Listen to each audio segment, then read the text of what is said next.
Yo, what's going on, guys? Welcome back to a brand new video. Thank you guys so much for tuning in. I really do appreciate it. And it has finally happened. Damian Lillard has requested a trade from the Portland Trail Blazers, and I didn't think it was going to happen this offseason. It just seemed like we keep on getting these rumors, keep on getting the speculation, these reports. Oh, Lillard's finally going to be traded. But I'm like, I feel like we've been talking about that for the past three off seasons, but Damian Lillard has officially requested a trade, and it's come out of nowhere because he's been nonstop talking about how committed he is to the Portland Trailblazers through no matter what adversity, no matter what success. He wanted to take the old school approach. If he's going to hold up a Larry O'Brien trophy with his fellow teammates in Portland, he wanted to do it the old school way, like Giannis did a few years back when they held up the Larry O'Brien trophy. And he was excited for Jeremy Grant when Jeremy Grant got the bag. This just really just came out of nowhere. I wonder what happened behind the scenes within the Portland Trailblazers organization, of the general manager,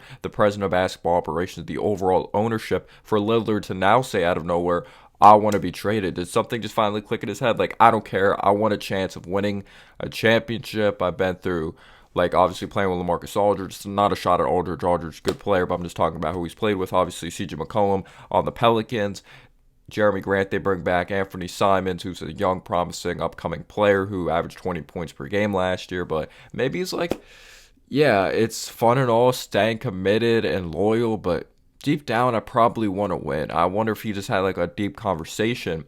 But the Miami Heat and the Brooklyn Nets are among the leading suitors for one of the NBA's 75 greatest players ever. Shams went on to tweet, the Nets would be extremely fascinating. I don't know why he would go to the Nets. That's no shot at the Nets. I like Ham Johnson. I like Mikal Bridges. I like Claxton. I think they have solid pieces over there. I'm very interested to see what a trade would look like if that went down. So that would be a young, exciting team to watch. I'm not saying Lillard's young, but they have other nice kind of young pieces that they'd be exciting to watch. But the Miami Heat are obviously the team that, if you're an NBA fan, if you want to see the Heat win a championship. I personally don't, because I'm a Knicks fan. It's the Eastern Conference, and we lost to the Heat, but I have tons of respect for that organization. Obviously, they lost Gabe Vincent in free agency. They lost Max Strus. Max Strus to the Cleveland Cavaliers, ended up being a sign and trade, $63 million.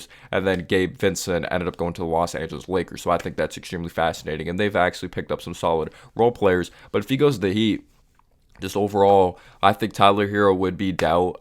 Let me know. Do you think they would try to deal Bam Adebayo first or Tyler Hero first? I honestly think they would try to deal Hero first because, as promising as Hero is, or how good of an offensive player he is with that cross jab, pull up jumper from mid range, pull up from the outside, he's a liability defensively. He's not consistent on that end of the floor, and they've shown that they can make it to the finals even without a Hero. But Butler's never been known as a number one scorer. Yes, he's a number one scorer or one of the top scorers on that Miami Heat team with a Bam Adebayo, but we all know when you watch Jimmy Butler play, there's times he dribble penetrates, kicks it out. His first knack isn't to just like go out there and score the basketball. He likes committing himself on the defensive end, facilitating, setting up his guys, but he does have the ability to score the basketball. So then if you bring in a Lillard who could take pressure off of Butler, like a true natural scorer, I didn't think the Heat had a true natural scorer during that playoff run or that overall roster. And if you add a guy of Lillard with limitless range, sneaky athlete, even though he's getting older, he can score from all three